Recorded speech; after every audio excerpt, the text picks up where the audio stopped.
اتنين بهايم. يلا. احنا بهايم.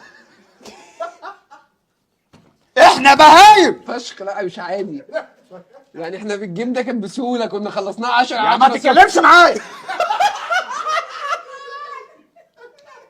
استهدوا بالله يا ولاد. كانه هيكسب فاهم شرف في طب ما انا اتخيلت خدت الريسك وقعنا انا ما وانت. عشان انت مش راضي تاخد الريسك. ما اكتر من كده خدته كله اهو. وانا ريست وأنت ثلاثة اتخيلت واقف خدته. عامل كده، السؤال عدى عليه ربع ساعة ما تجاوب. ما انا اتخيلت جاوبت غلط.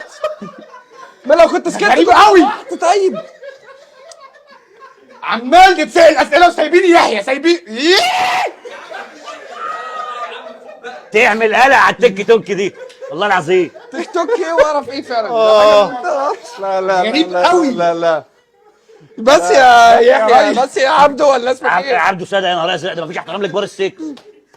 يا ساتر. انت عارف ان هو كان نيجاتيف واحد بقى 7 عشان انت واقف انا عدم انا المؤاخذه. وانا انت بتعمل ايه يا اخويا؟ ما بتجاوب ما هو عشان انت مش راضي تجاوب. وانت ما جاوبش ليه؟ على فكره انا